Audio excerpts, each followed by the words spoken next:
My fiancé has the biggest heart, would literally give you the shirt, pants, and hat off his body if you asked for it. He's a recovering people pleaser, and I get it because I also used to be a people pleaser. We've been together 5+ years. A few months ago, I started picking up on his best friend making some not so nice comments towards me.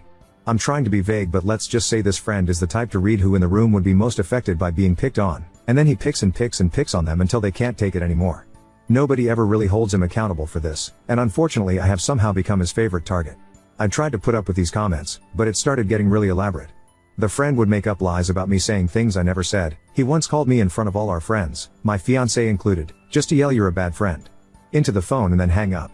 There's so much to it that I can't share because I'm trying to be somewhat anonymous. It started having an effect on me and my mental health, and I ended up having a full breakdown where I told my fiancé how much this was all starting to hurt me. The first time I broke down over this, he said he would talk to his friend about teasing/messing with me less. He then told me his friend was sorry and that he'd be keeping an ear out for any other comments, and he'd jump to my defense if it happened again.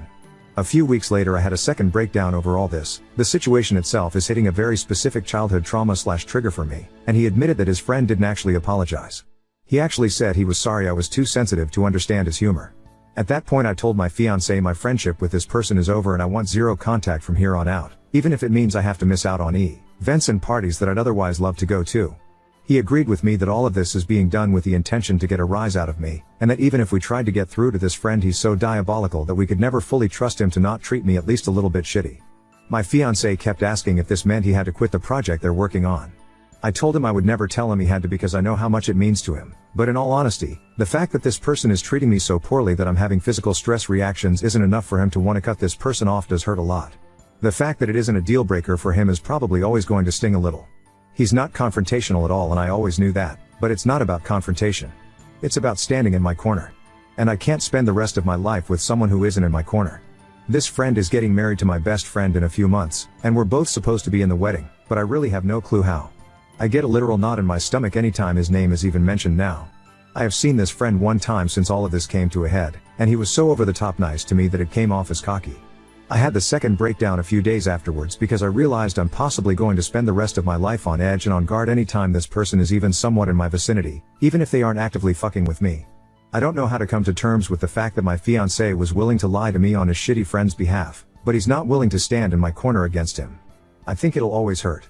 This guy was supposed to be the best man in our wedding, and as a result we haven't been talking much about wedding plans. I think if he's still planning on this friend being in our wedding I may have to call it off for my own sanity, and that sucks so bad. This is fucking eating me alive. I love my fiancé so much. I love his big heart and the way he loves with all of it. But he loves some truly wretched people and I don't know if he'll enforce any boundaries with those people before the lack of boundaries becomes too much for me to handle. I'm just hurt. And hurting. And I just want whatever outcome to play out so I can stop feeling so guilty and awful all the time. Update 1. I want you all to know my partner absolutely came through and protected me in this. We spent all this time since my last post up until last week communicating and trying to find a resolution, and walking through how it got this bad. He took a lot of accountability for that. This is not a case of me giving in. He understands fully that this has only got so bad because it's never been handled correctly, and he had a major hand in that. There were so many more layers to this than a Reddit post ever could have conveyed. The bottom line is we are closer than ever, and after a lot of talking, we decided on my partner sending a firm but not unkind message to his friend explaining the behaviors, explaining that they were hurting his partner, and that it needed to stop. He asked to write up the first draft and we could go over it together to try to perfect it. Reddit, please know the first draft my partner wrote was so spot on what I needed to read that it instantly shifted us into us versus the problem mode when we'd been stuck butting heads for weeks. He laid everything out so clearly and in ways that we hadn't discussed, so I know it came from him. We had to tone down a lot of the big emotions. We really truly gave the message its best shot to address the situation without being hostile. We knew the response would be bad no matter what, but I don't think anything could have fucking prepared us. This man went full scorched earth and blew up everything almost immediately. He insulted my partner. He told him these events didn't happen the way I claimed they do. Did they meet up alone with a mediator? He even threatened to reach out to my partner's parents to fill them in, which is probably the moment we stopped taking his responses seriously. All of us are almost in our 30s. If once wasn't enough, he threatened it twice. We actually had to call them and warn them that he would be showing up at their place later this week and not to open the door. There's still a good chance he'll attempt it. We stayed respectful throughout all of this, which I feel good about. We didn't stoop to his level. We didn't insult anyone. We asked for basic human respect and somehow it blew up spectacularly. In the end, we both received a massive wall of text from my, now ex, best friend, fully backing up her man and telling her side of the story, which is so insanely far off from what actually happened that all I can do is laugh. We've been shifting from crying to being dumbstruck to just straight up laughing because of the absurdity. I went into this thinking she was brainwashed, but it turns out I was wrong. They're a perfect match. I wish them all the best. I am sending them one last message setting the record straight, which my partner and I decided together was the best approach apart from just ghosting, before moving on from this entirely. I'm going to make it very clear this is done. Zero contact indefinitely and I will never look back. My partner and I both deserve way better friends and we both see that so clearly now. I am so fucking glad I learned my friend's true colors before we dropped $800 on a hotel for their wedding. Thank you to everyone who was kind. Not only did I put myself first in the end, but my partner did too. We're going to take this week in stride and process it all, grieve the friendships we once thought were forever, and at the end of the week we have a conveniently timed vacation to my partner's family cottage. I think we're gonna come out of this stronger because we already feel it. Again, thank you to though, say who had something productive to say. And I've made my peace with all the rest. Update 2. Hey all. Told myself I wouldn't update again but there has been a pretty massive development. Not sure if anyone is really that invested in this shit show but it's actually helped me to type it out the first couple times so maybe I'll feel a bit better if I do it again. Sorry in advance for how disgustingly long this is gonna be lol. A few weeks ago the asshole showed his entire hand. He sent my partner a message at 11 AM on a Monday and it is the most unhinged shit I've ever read. I'll sum it up for you. The asshole said he believed my partner is in an abusive relationship and he should leave me for his own happiness. He claimed he has evidence to support this. He admitted this was the big message he would have given had they met in person in the very beginning. He also told him he was worried sending the message would make things even worse for my partner if I saw it. He said I am someone he can never forgive and he will never want to associate with ever again. He ended it by saying he hopes he'll leave me so my partner can apologize for breaking up the band. Yes, it was a band, and they can start to repair their friendship. Obviously a whole lot to digest. I know y'all don't know me, but I am obviously not abusing my partner lol. I shouldn't even have to clarify that, but I will anyways. This guy is 100% excommunicated from our lives indefinitely, not that he already wasn't at that point. In light of this new info, I'd like to share some of the things the asshole has done over the past year or so that made me realize he was fucking with me, but I didn't clock at the time because, much like some of you, I thought I was just being sensitive. My partner and I joined some pals, including asshole, to play a game together online, Lethal Company if you're familiar. I have many hours in the game and know the monsters quite well, so I was pretty confused when I was slaughtered by a Bracken 3 game days in a row, almost immediately upon entering the facility and splitting from the group. I mentioned at one point that I'd be having a lot more fun if I wasn't dying so quickly every time, and the asshole mockingly said it must be a skill issue. After a few more deaths, this time with me at least getting to explore a bit before getting my neck snapped, I asked if anyone had the Control Company mod installed, which allows the server host to play as the monsters. Suddenly the asshole had to go, and the lobby conveniently disbanded. I never brought my suspicions up to anyone because I knew it would be my word against his and I had no solid proof so I wasn't positive, but when I finally mentioned it to my partner a couple of weeks ago after that text was sent he told me he remembers the asshole staying on the ship and secretly going AFK multiple times in the game, which lines up pretty perfectly with my in-game deaths.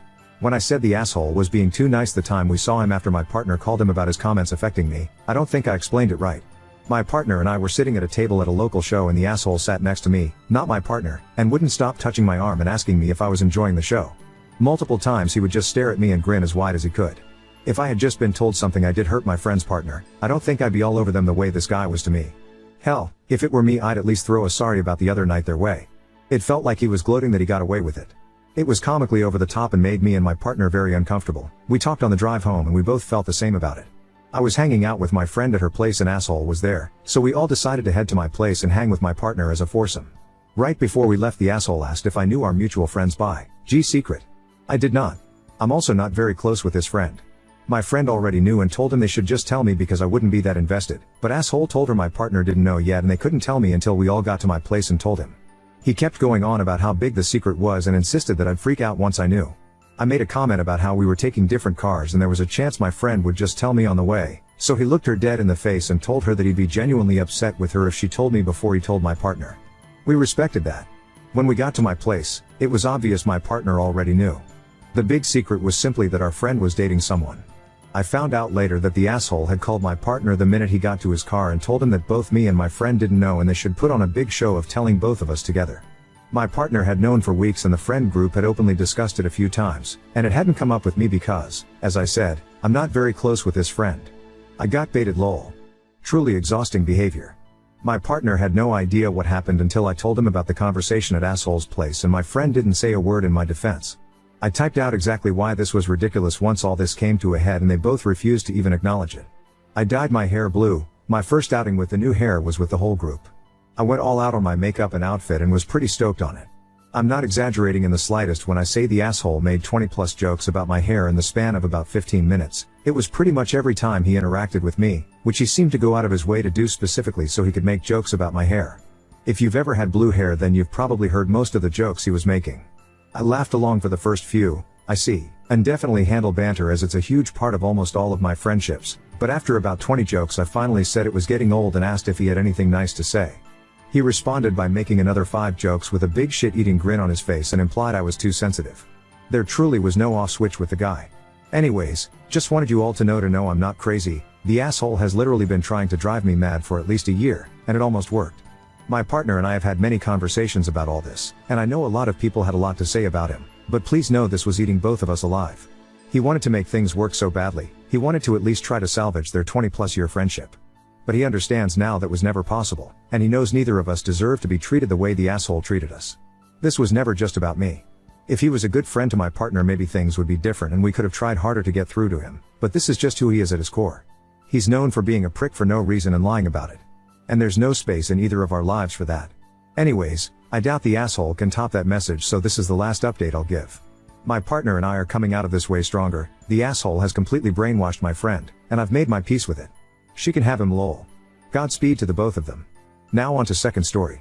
Daughter's best friend secretly took her $100 pants, cut the logo out to cover her tracks, and her mom remained silent.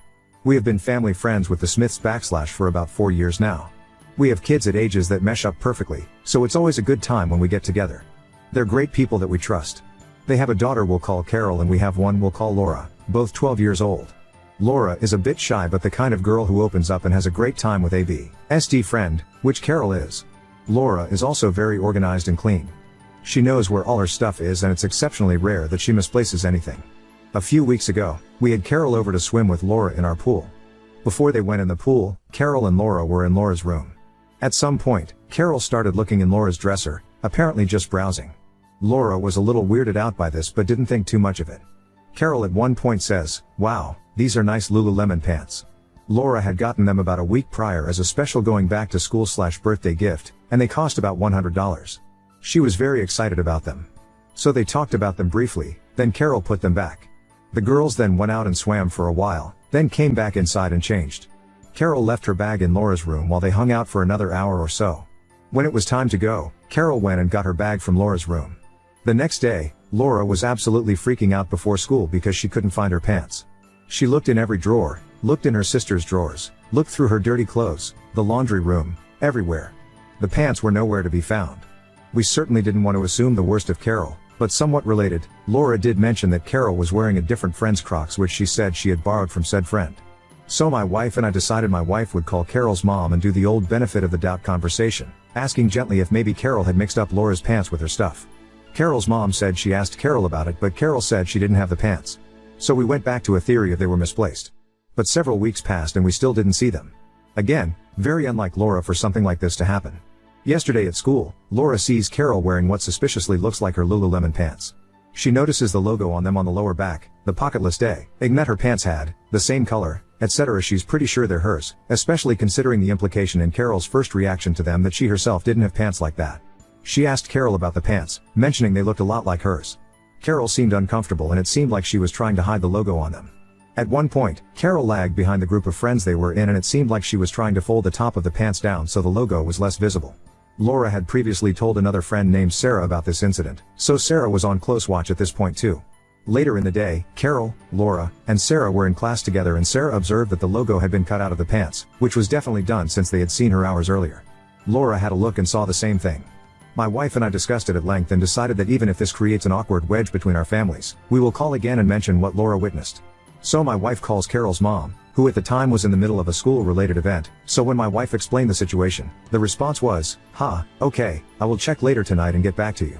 It seemed a little more casual than she expected. Today at school, Carol seemed the same as usual, like nothing had happened. No mention of the pants, no mention of her mother talking to her about it, nothing. Laura, being the non-confrontational person she is, didn't say anything about it either. We have not heard from Carol's mother either and it has been over 24 hours. So now we're not totally sure what to do. Do we wait another day or two? Do we call a third time and up the rhetoric a bit? My wife hasn't used the word stolen yet, but that's only because we thought the hint, so to speak, was obvious enough that she would at least tell Carol, you need to give those back. Do we just let it go at this point and cut our losses? We had already set up a date to have their family over this Friday for dinner, so now we're kind of dreading that, because if we don't say something between now and then and they don't say anything to us, we're going to have that in the back of our minds the whole time and not be super thrilled about it. Not to mention, we can't trust Carol in our house because who knows what she has her eyes on next? What's the best thing to do here? My daughter's friend stole her expensive pants, wore them to school, and cut the logo out of them to try and hide the evidence. We've called the friend's mom about it but haven't heard back. Not sure what to do next. Update 1. As I mentioned in my original post, we planned to have the Smiths over this past Friday night for dinner. This was just coincidental. The date was set up like a month in advance and a week or so prior to the pants disappearing. It was on a Tuesday that my wife called Carol's, the thief, mom to tell her my daughter Laura saw Carol wearing her pants at school. Side note, I thought she cut the logo off the waist portion of the pants to hide the evidence. Apparently it was cut off the calf as well, so it was plainly obvious that there was a fucking hole in the pants that you could see her leg through. So there's no way Laura made a mistake in seeing what she saw. Carol's mom made no mention of this all the way until Friday, when the family was over for dinner and she and my wife were alone chatting. The conversation went something like this: Carol's mom, so the pants. I asked Carol about them again and she said she hasn't seen them. I went through her drawers and couldn't find them. I know when stuff gets lost at my house, it's usually in a sibling's drawer. My wife, I get that, we checked every drawer in the house at this point. They're nowhere to be found. Carol's mom, did you check under the couch? We find all kinds of things there at our house. Yes, she really implied that the pants were under the couch. My wife, somewhat bewildered, no, pretty sure they're not there. Carol's mom, so weird that they're just gone. It was a bit more lengthy of a conversation than that, but that was the gist of it. So at this point, my wife is just trying to process real-time what's going on, which is harder to do than you might think, especially when the whole family is over and having fun and you don't want to make a scene. So she basically just dropped it at that point. My wife and I talked about this for a long time that night. In the interest of brevity, here are the conclusions we came to. 1. Carol's mom is not taking this nearly as seriously as she should. Not just because we're out a $100 pair of pants, but because her daughter is clearly a thief and a liar and she doesn't want to acknowledge that. 2. Carol and her mom have insufficient respect for the property of others. 3. Carol is never invited to our house again. That means the Smiths can't come over altogether again because Carol would be included. 4. The Smiths might not be in our lives anymore. We are still trying to feel this one out since their son is in our son's class and we love him and have had no issues with him. But it will be hard to have him over without this incident stewing in our minds, so we still need to give that some time. 5. For now at least, we're calling this case closed. I know some of you are effectively screaming at me, justice must be served. And you may be right. That might be the best thing, to confront the issue again and get Carol's mom to cut us out of their lives or actually do something about this. But considering the amount of effort we, mostly my wife, have put into it thus far, and the amount of additional bad blood it could create to really dig into this, we just have no desire to take it any further. We talked it over at length with our daughter Laura as well. We told her that she doesn't have to cut Carol off as a friend, but she has to act under the assumption that Carol will steal from her, given the opportunity. And that mistrust is going to be a problem in maintaining the friendship. She was totally understanding and in agreement, but said she didn't want to cut Carol out of her life. She eats lunch with her in the same group of 4 to 5 friends basically every day at school, so it's not exactly an easy thing to do without a lot of drama. We also took Laura to Lululemon this weekend and bought her the same pants again. We told the clerk there about the situation and you should have seen the look on her face. Probably looked like what you're feeling as you read this, some mixture of disbelief and rage. It just really sucks to learn this about a friend, that they're like this and don't share what should be obvious values. My wife has vented this situation to 2 other moms and both were just absolutely appalled. She feels bad about essentially gossiping about the Smiths, but it has been dominating our thoughts all week, and having someone validate that we aren't the crazies was really good for my wife. So now we're sort of at peace with it and letting it go. I appreciate the huge amount of input I got on my last post. I wish I could have responded to more of you, but the post was locked before I could, presumably due to popularity.